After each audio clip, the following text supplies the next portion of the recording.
The phone call that changed everything happened before most people even knew the 2027 market was open. Pedro Acosta, frustrated, furious, trapped inside a KTM he publicly called a wasted year of life, had one destination in mind, and Ducati moved before anyone else could blink. No announcement, no warning to Fabio Quartararo, who had spent 2 years believing a factory Ducati seat was still possible. Just a sealed contract and a paddock left scrambling to catch up.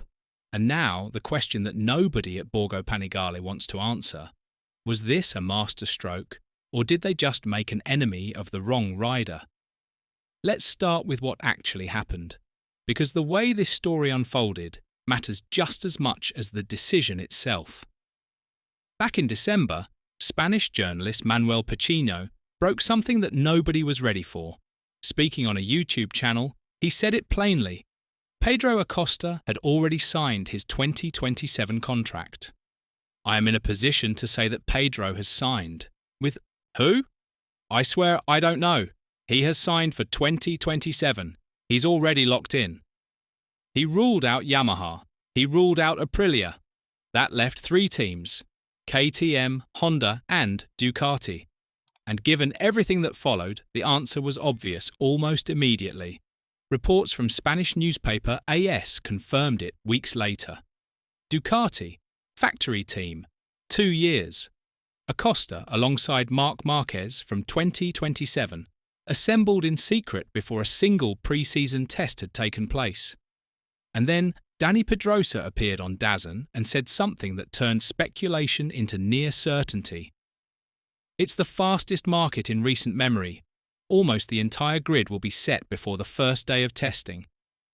The only Ducati move being rumoured at that point was Acosta. Pedrosa knew. Everyone knew. Davide Tardozzi was asked about it directly at Sepang, and in the most Ducati way possible, he neither confirmed nor denied. In this moment, we are trying to finalise the contract with Marc.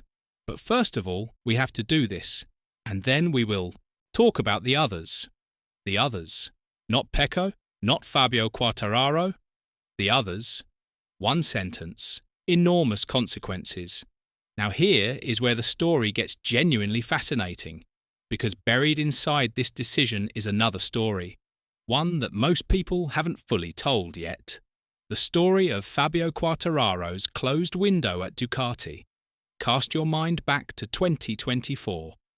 Quartararo's contract with Yamaha was expiring. He was the 2021 world champion, publicly questioning a manufacturer that had left him behind on a bike spinning in 6th gear on race day. He had leverage. He had options. And Ducati was one of them. A satellite ride, a foot in the door of the most dominant project in MotoGP, with the 2027 regulations on the horizon that would reset the entire technical order. He didn't take it. Quartararo felt he deserved a factory seat, not a satellite one. When Yamaha came to the table in April 2024 with a deal that made him the highest paid rider in the paddock he signed, he chose loyalty.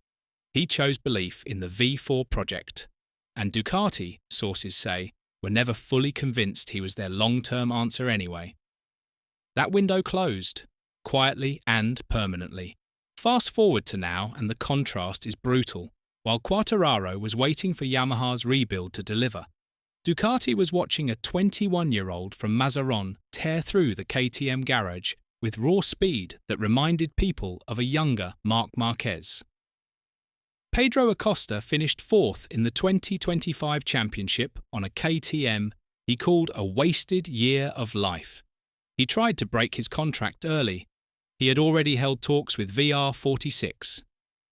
He was desperate to get out, and desperate to get onto a Ducati. That hunger was exactly what Ducati wanted to see.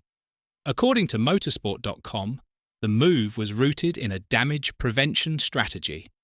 The urgency of the market, combined with Marquez's renewal demands, forced Ducati's executives to act fast. They couldn't afford to lose Acosta to Honda, who were reportedly willing to triple his salary, so they moved first, decisively, aggressively, ahead of everyone. And, because Acosta wanted Ducati so badly, his financial demands were reportedly more moderate than they would have been anywhere else. That is calculated, that is cold, and that is why Ducati keeps winning. But here is the part nobody inside Borgo Panigale wants to discuss openly.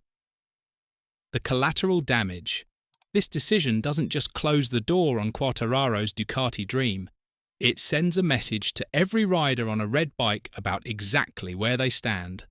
Pecco Bagnaia, two-time world champion, the man who built this dynasty, is being replaced before 2026 has produced a single result.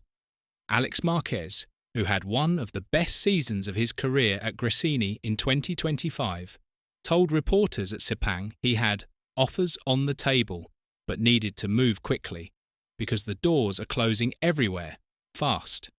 The entire Ducati ecosystem is being reorganized around two names, Marquez and Acosta, experience and hunger. The champion who came back from the dead, and the kid who hasn't won yet but races like he was born for nothing else. And what about Fabio Quartararo? He's heading to Honda.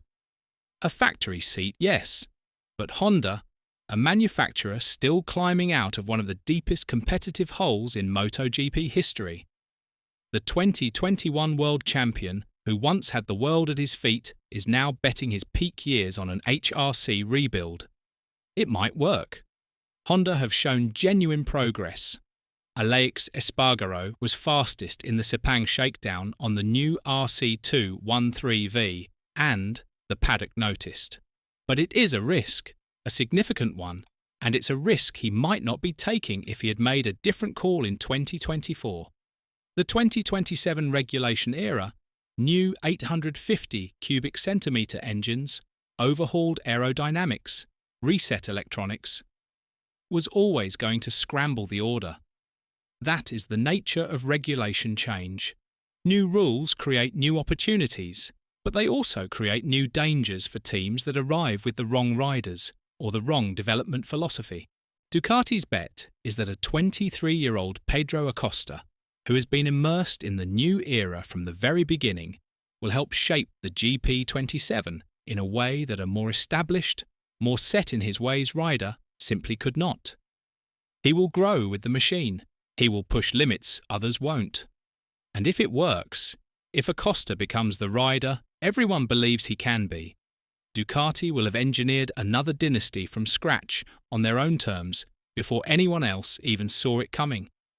If it doesn't work, then they will have rejected a proven world champion, discarded their own two-time title winner, and handed the rest of the grid exactly the kind of ammunition they need to finally close the gap. This is the gamble. This is what makes MotoGP unlike any other sport. And this is the question I want you to answer in the comments right now. Was Ducati right to bet their entire 2027 future on Pedro Acosta? Or did they just make the biggest mistake of the modern era by letting Fabio Quartararo walk away?